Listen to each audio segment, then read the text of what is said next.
Shalom. Hari ini kita akan belajar bersama-sama kebenaran firman Tuhan dengan tema merasakan kasih dan penyertaan Tuhan Yesus dalam segala situasi, yang akan kita ambil di dalam Yohanes pasal yang ke-21 ayat 1 sampai dengan ayat yang ke-14.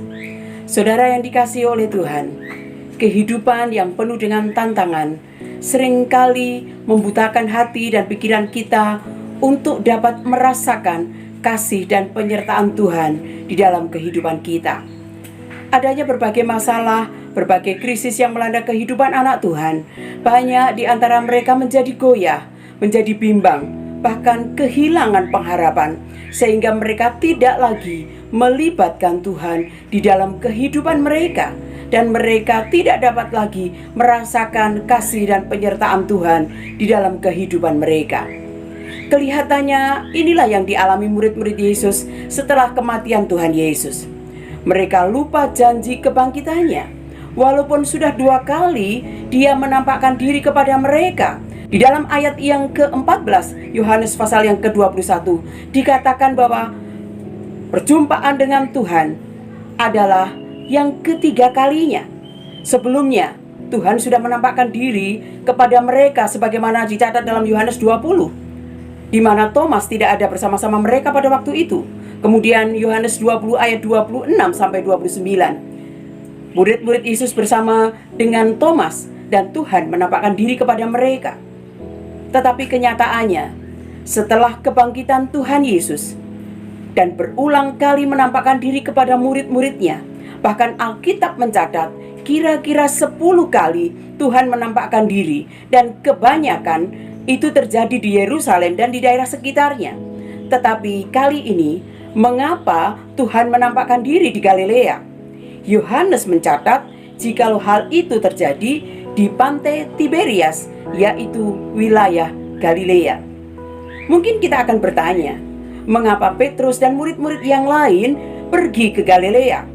Apakah mereka takut ditangkap? Kenapa mereka kembali ke rumah? Karena kebanyakan dari murid-murid Yesus adalah orang-orang Galilea. Sebenarnya tidak demikian. Mereka menuruti perintah yang disampaikan oleh Tuhan Yesus sendiri dan malaikat. Dalam Matius pasal ke-28 ayat yang ke-7 dan Markus 16 ayat yang ke-7, mereka diperintahkan oleh Tuhan untuk pergi ke Galilea mendahului Tuhan Yesus. Kita tidak tahu juga sudah berapa hari mereka sampai di Galilea. Tapi bisa dilihat dari sebagian dari mereka yang menunjukkan ketidaksabaran, kebingungan, ketidakpastian, maka kita bisa melihat bahwa murid-murid Yesus mulai kembali kepada kehidupan mereka yang dahulu. Mereka sebenarnya sudah meninggalkan pekerjaan mereka yang dahulu dan mengikut Yesus selama 3,5 tahun. Mereka bahkan sudah melihat karya Kristus. Mereka sudah mendengar khotbah Tuhan Yesus sendiri. Kristus sudah membentuk mereka dan mengutus mereka. Tetapi setelah Tuhan Yesus mati dan bangkit, sepertinya mereka masih kehilangan arah dan tidak tahu apa yang harus mereka kerjakan. Mereka kembali kepada kehidupan yang dahulu, menjadi penjala ikan. Padahal kalau kita lihat di Matius pasal yang ke-4 ayat 19, di tempat itulah dulu Tuhan Yesus memanggil mereka. Bahkan Tuhan katakan, kamu tidak lagi menjadi penjala ikan, tetapi akan menjadi penjala manusia. Dan sekarang mereka adalah orang-orang yang kehilangan arah, kehilangan visi, kehilangan panggilan Tuhan, dan kembali kepada kehidupan lama mereka. Saudara yang dikasihi oleh Tuhan, mungkin Petrus juga berpikir dan belum jelas bahwa karena dia sudah menyangkal Tuhan sebanyak 3 kali, apakah masih ada hak yang dia bisa lakukan untuk melakukan aktivitas sebagai seorang rasul. Dan karena itu mungkin yang membawa dia kembali kepada kehidupan yang lama sebagai penangkap ikan. Hari ini kita akan belajar bersama-sama di dalam Yohanes pasal yang ke-21 ayat 1 sampai dengan ayat yang ke-14. Kita akan melihat bagaimana mereka bisa merasakan kasih penyertaan dari Tuhan Yesus dalam segala situasi kehidupan dari para murid. Kita akan melihat yang pertama. Tuhan Yesus menyatakan diri kepada mereka dalam kehidupan sehari-hari. Tuhan menyatakan diri kepada mereka dalam kehidupan sehari-hari. Saudara, segala seseorang putus asa, mengalami kekecewaan, biasanya mereka akan menarik diri dari komunitasnya. Kalau kita lihat, murid-murid mereka tidak lagi di Yerusalem, tempat di mana Yesus mati dan bangkit. Bahkan kalau kita lihat di dalam ayat yang ketiga, Petrus yang paling cepat bereaksi, dia berkata, "Aku pergi menangkap ikan." Dan kalau kita lihat, murid-murid yang lain, mereka juga cepat meresponi, "Kami akan pergi juga dengan engkau." Karena kebanyakan mereka adalah orang-orang yang punya latar belakang sebagai nelayan. Tetapi kalau kita perhatikan ayat yang kedua, dikatakan demikian. Di pantai itu berkumpul Simon Petrus, Thomas yang disebut Didimus, Nathanael dari Kana yang di Galilea, anak-anak Zebedeus, dan 2 orang muridnya yang lain. Kita melihat ada 7 murid yang berkumpul di sini.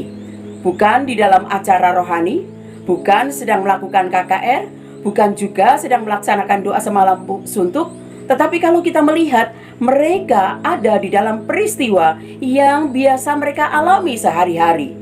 Dalam Yohanes pasal yang ke-20, Tuhan Yesus menampakkan diri kepada murid-murid pada saat mereka sedang bersekutu. Maka di sini Tuhan menampakkan diri kepada mereka pada saat mereka sedang menjala ikan, di mana mereka melakukan hal yang berhubungan dengan kehidupan sehari-hari mereka. Murid-murid Yesus yang disebutkan dalam ayat ini, pertama secara berurutan disebut Petrus, kemudian Thomas, Nathanael, anak-anak Zebedeus.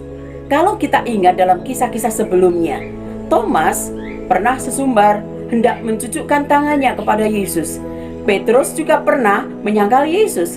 Nathanael, orang yang percaya setelah mendapat penjelasan dari murid yang lain. Kemudian ada anak-anak Zebedeus yang mereka meminta posisi di kanan dan di kiri Yesus.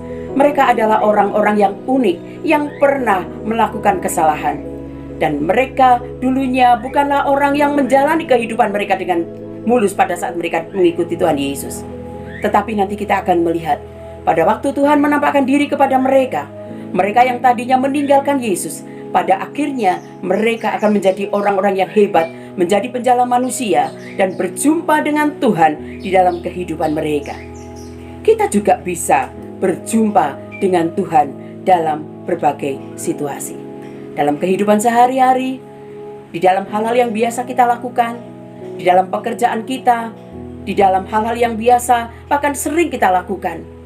Bukan hanya pada saat kita ada di gereja, di dalam ibadah misalnya, kapanpun, dimanapun, Tuhan bisa menampakkan diri kepada kita pada saat kita mau menikmati perjumpaan dengan Tuhan.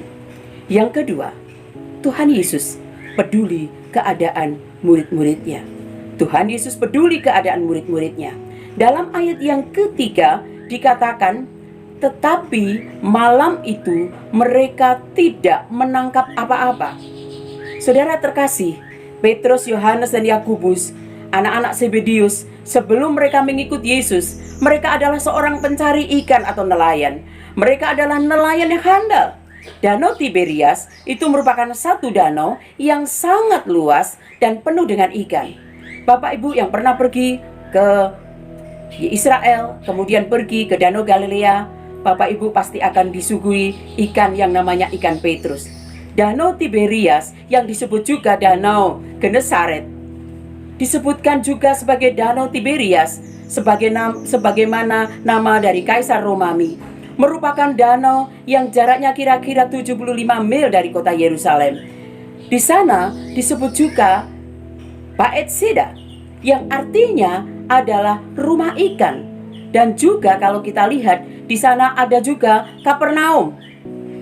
Adalah 2 kampung yang sebagian besar penduduknya hidup dari menangkap ikan. Dan semuanya terletak di Danau Galilea. Namun apa yang terjadi? Nats menunjukkan bahwa sepanjang malam mereka tidak menangkap apa-apa. Ini sesuatu yang sangat aneh sebenarnya. Biasanya kalau malam mereka pergi menangkap ikan, itu adalah waktu yang sangat tepat, di mana mereka menangkap ikan biasanya dilakukan pada malam hari. Walau banyak ikan di dalam danau itu, dikatakan oleh firman Tuhan, tidak ada satu ikan pun yang ditangkap oleh mereka. Mereka dari kecil tinggal di sekitar danau itu. Tentu mereka juga tahu seluk-beluk danau itu, di mana tempat yang banyak ikannya dan di mana tempat yang tidak banyak ikannya. Tetapi malam itu, saat mereka menangkap ikan, mereka tidak mendapatkan apa-apa. Ini adalah satu pelajaran bagi kita. Kadang kita berpikir karena sesuatu yang biasa kita lakukan, atau karena kita memiliki keterampilan di dalam satu hal, maka kita pasti akan sukses dalam hidup ini. Tetapi saudaraku yang dikasihi Tuhan, ingatlah bahwa Tuhanlah yang mengendalikan hidup kita. Peristiwa ini nampaknya menolong mereka dan menolong kita sekalian untuk mempelajari satu hal yang penting di dalam hidup kita, bahwa jikalau kita terpisah dari Tuhan kita, yaitu Tuhan Yesus Kristus, maka mereka dan kita tidak dapat melakukan apa-apa, sebagaimana yang tertulis di dalam Yohanes 15 ayat yang kelima. Kadang-kadang Tuhan membiarkan kita mengalami kegagalan, padahal kita merasa kita memiliki kemampuan atau kekuatan. Namun dengan ini kita akan belajar bahwa hanya dengan mematuhi suara Tuhan dan bersandar kepada kuasa Tuhan, maka kita akan berhasil. Juga kepada kita diperlihatkan, meskipun nanti kita gagal, Kristus Tuhan kita tidak akan pernah meninggalkan kita. Kita tidak akan dibiarkan gagal, supaya kita tahu bahwa bila kita melakukan sesuai dengan apa yang Tuhan kehendaki dan bukan sesuatu di luar Tuhan, maka kita akan mendapat keberhasilan. Tetapi pada saat kita ada di luar Tuhan, maka kita tidak akan memperoleh keberhasilan itu. Di dalam ayat yang keempat dikatakan, ketika hari mulai siang. Perhatikan kata ketika hari mulai siang. Yesus berdiri di pantai, akan tetapi murid-murid itu tidak tahu bahwa itu adalah Yesus. Ayat yang kelima, kata Yesus kepada mereka, "Hai anak-anak, adakah kamu mempunyai lauk pauk?" Jawab mereka, "Tidak ada." Dikatakan ketika itu mulai siang, artinya hari belum cukup terang. Mereka ada di jarak sekitar 200 hasta atau kira-kira 90 meter dari jarak Tuhan Yesus. Tetapi kita lihat Tuhan Yesus berdiri di pantai untuk melihat keadaan para murid. Tuhan Yesus sangat peduli dengan keadaan para murid. Bahkan di dalam ayat yang keempat, Tuhan menyebut mereka anak-anak. Dan kata anak-anak ini dalam bahasa aslinya itu berarti anak-anak di bawah umur 5 tahun. Saudara, dalam pandangan Tuhan Yesus, Petrus dan yang lainnya pada saat itu seperti anak-anak di bawah 5 tahun. Mengapa demikian? Mereka 3,5 tahun sudah dimuridkan, mereka sudah dididik, mereka sudah terima firman, tetapi tidak melakukan apa yang mestinya mereka lakukan sebagai murid Kristus. Oleh sebab itu, Tuhan Yesus terus memperhatikan mereka. Berita sukacita yang Tuhan nyatakan karena kebangkitannya, ini juga buat kita sekalian. Dia sedang berdiri di tepi pantai. Tuhan Yesus sedang mengamat-amati segala kegiatan kita. Tuhan akan melihat apakah kita gagal. Dia tidak akan pernah marah. Dia juga akan berkata kepada kita, kalau mungkin kita jauh dari Tuhan, kalau mungkin kita menjauh dari Tuhan, Tuhan juga akan berkata, "Hai anak-anak, adakah lauk pauk ada padamu?" Tuhan memperhatikan keadaan para muridnya dan juga keadaan kita. Yang ketiga, ketaatan kepada Kristus menyebabkan keberhasilan. Ketaatan kepada Kristus menyebabkan keberhasilan. Di dalam ayat yang kelima dan ayat yang keenam disebutkan, kata Yesus kepada mereka, "Hai anak-anak, adakah kamu mempunyai lauk pauk?" Dan jawab mereka, "Tidak ada." Ayat yang keenam mengatakan, maka kata Yesus kepada mereka, "Tebarkanlah jalamu di sebelah kanan perahu, maka kamu akan beroleh." Lalu mereka menebarkan dan mereka tidak dapat menariknya lagi karena banyaknya ikan. Malam hari mereka tidak dapat menangkap ikan, dan satu pun tidak dapat. Apalagi di siang hari. Adalah sesuatu yang sangat mustahil sebenarnya. Tetapi Tuhan adalah Allah, dan tidak ada sesuatu yang mustahil baginya. Tuhan akan berkarya di luar segala logika kita, di luar segala pemikiran manusia. Kata kuncinya adalah perbuatan ajaib Tuhan itu dilakukan kepada setiap orang yang mau melakukan perintah Tuhan, maka pertolongan Tuhan akan berikan kepadanya. Ada banyak orang mempersalahkan karena mereka menaburkan jala di sisi kanan atau di sisi kiri. Padahal sisi kanan atau sisi kiri tidak perlu dipersoalkan. Tetapi ketaatan kepada Kristus menunjukkan bahwa sisi kanan ataupun kiri bukanlah merupakan sisi kemujuran, tetapi kalau kita taat kepada Kristus, melampaui kepintaran dan pengalaman kita, melampaui kehebatan kita, maka kita melihat itulah solusi dari persoalan kita. Taat dalam iman kepada Yesus adalah kunci keberhasilan. Di dalam ayat tersebut, Tuhan Yesus memberi perintah, dan di ayat yang sama murid-murid langsung melakukan. Artinya mereka taat melakukan tepat seperti yang Tuhan perintahkan. Mereka tidak diskusi dulu, mereka tidak berdebat dulu, atau juga mereka tidak mengomel-ngomel dulu, karena mereka semalaman tidak mendapatkan satu ekor pun, melainkan langsung melakukan ketika itu diperintahkan oleh Tuhan. Dan lihatlah apa yang terjadi berikutnya. Kehidupan kita sebagai anak-anak Tuhan adalah berdasarkan kebenaran firman Tuhan dan berdasarkan iman. Seringkali kita bingung dan tidak mengerti bagaimana melakukan apa yang Tuhan perintahkan. Namun segala sesuatunya akan menjadi jelas saat kita melangkah dengan ketaatan dan dengan iman. Percayalah, seperti yang dilakukan oleh para murid, bahwa apa yang Tuhan perintahkan tidak akan merugikan kita, tidak akan mempermalukan kita, tetapi ada mujizat yang dinyatakan dan akan ada rahasia yang Tuhan akan bukakan kepada kita. William Barclay menganggap bahwa mujizat itu tidak pernah terjadi dalam peristiwa ini. Dia berkata bahwa Yesus bertindak sebagai pembimbing kepada murid-murid yang adalah teman-temannya, nelayan-nelayan yang ada pada saat itu. Persis seperti yang biasa dilakukan orang pada zaman itu. Namun kalau kita perhatikan, murid-murid tidak mengandalkan logika dan kekuatan sendiri, tetapi mereka beriman, mereka percaya, dan keberhasilan bukan ditentukan oleh pengalaman, kehebatan, atau kepintaran. Keberhasilan bersumber dari Yesus yang menjadi sumber kehidupan kita. Zakaria 4 ayat 6 mengatakan, bukan dengan keperkasaan dan bukan dengan kekuatan, melainkan dengan rohku, firman Tuhan semesta alam. Sekarang yang keempat, berfokuslah kepada Tuhan Yesus dan bukan kepada berkat. Fokus kepada Tuhan Yesus dan bukan kepada berkat. Di dalam Yohanes 21 ayat 7 dikatakan demikian.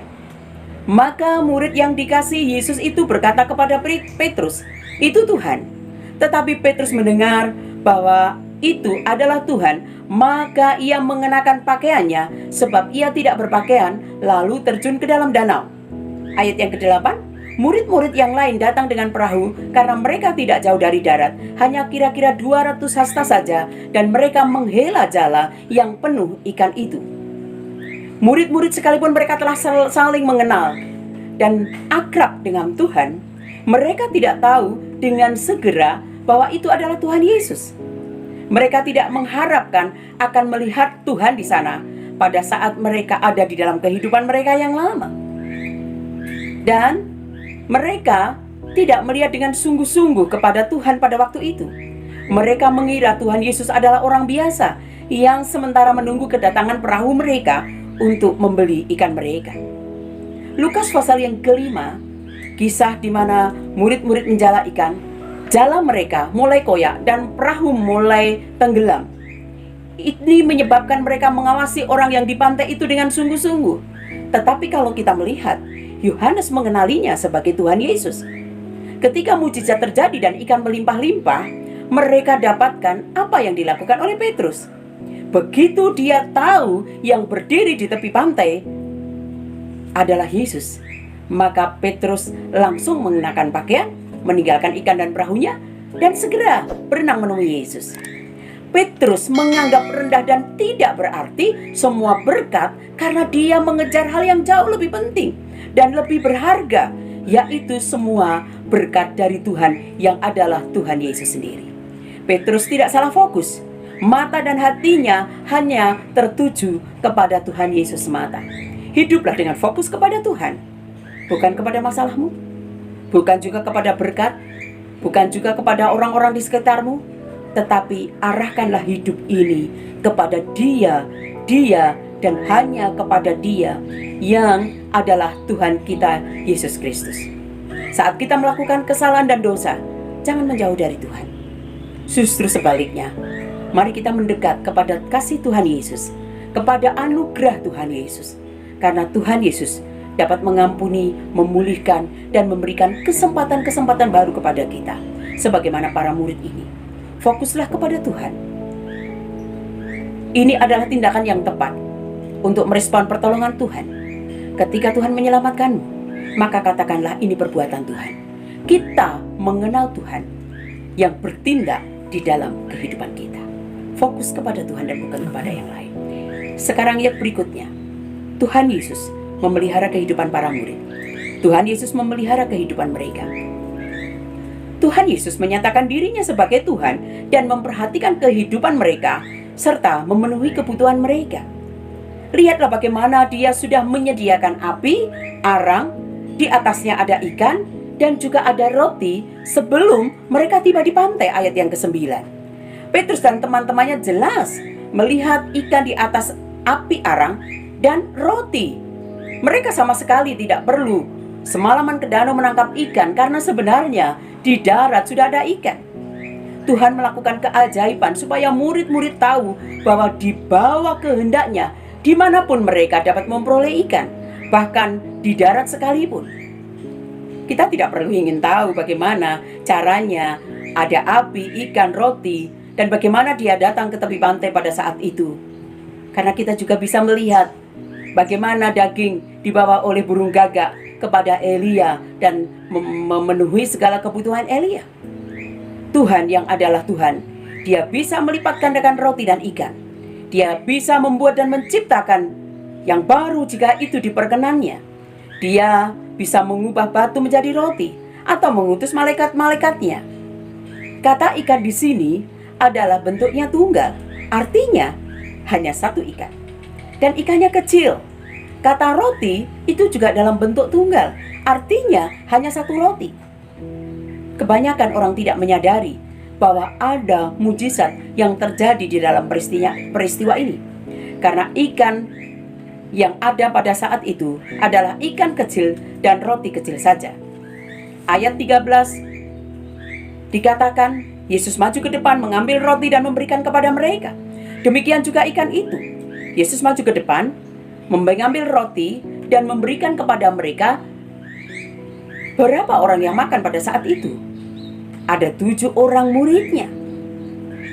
Hal yang luar biasa. Dengan kata lain, Tuhan Yesus memberikan makan 7 orang hanya dengan 1 roti dan 1 ikan kecil. Ini mujizat yang ketiga kalinya, di mana Tuhan membuat mujizat melalui ikan dan roti. Kita ingat peristiwa 5 roti, 2 ikan untuk memberi makan 5.000 orang, sisa 12 bakul. 7 roti, beberapa ikan yang bisa memberikan makan 4.000 orang, dan sisa 7 bakul. 1 roti dan 1 ikan kecil Tuhan berikan untuk memberikan makan 7 orang, ditambah Tuhan Yesus, jadi ada 8 orang. Apa yang Tuhan mau sampaikan? Di hadapan Tuhan Yesus yang sudah dibangkitkan, kalau kita menyadari kehadirannya dalam hidup kita, apapun yang kita ada, apapun yang kita miliki, meskipun kecil, sekalipun sedikit, akan menjadi berlimpah dalam hidup kita kalau kita berjumpa secara pribadi dengan Tuhan. Pemeliharaan Tuhan Yesus kepada murid-muridnya Mempunyai banyak hal yang bisa kita lihat bahwa Tuhan adalah Tuhan yang sanggup mencukupkan kebutuhan kita, anak-anaknya. Ayat yang ke-10 dan ayat yang ke-11 dikatakan, kata Yesus kepada mereka, bawalah beberapa ikan yang baru kamu tangkap itu. Simon Petrus naik ke perahu lalu menghela jala itu ke darat, penuh ikan-ikan besar, 153 ekor banyaknya. Dan sungguh pun sebanyak itu, jala itu tidak koyak. Bilangan 153 ekor banyaknya disebutkan untuk menunjukkan bahwa peristiwa ini adalah peristiwa yang luar biasa dan secara khusus memuaskan dan menyolok bagi mereka pada saat itu, setelah mereka menghabiskan seluruh malam dan tidak mendapatkan satu ekor pun. Kita perhatikan baik-baik. Sebelumnya di ayat 6 dikatakan mereka menebar jala dan mereka tidak dapat menariknya lagi karena banyaknya ikan. 7 orang tidak kuat menarik jala karena banyaknya ikan. Tetapi luar biasa dikatakan Petrus di sini seorang diri kuat menarik jalanya. Sebelumnya pernah terjadi peristiwa setelah Yesus memakai perahu Petrus untuk mengajar Yesus. Petrus disuruh menolakkan perahunya ke tempat yang dalam dan menebarkan jalanya. Kemudian mereka mendapatkan ikan dan jalanya mulai koyak. Tetapi kali ini di hadapan Yesus yang dibangkitkan, jala mereka tidak koyak. Apa maksudnya?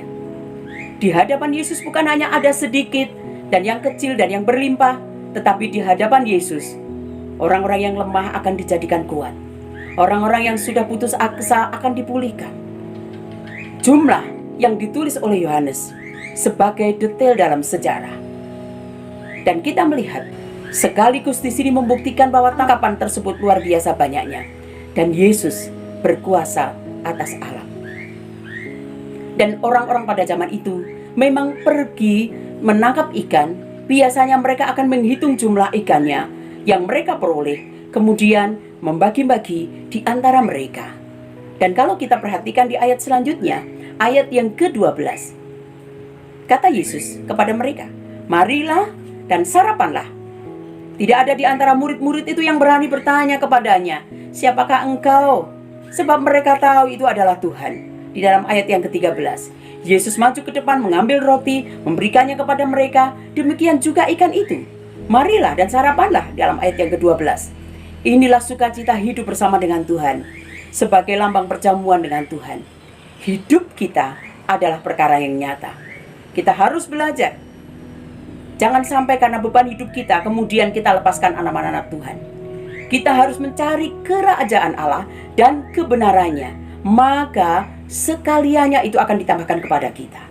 Sebagai penutup, kebangkitan Tuhan Yesus adalah benar-benar terjadi.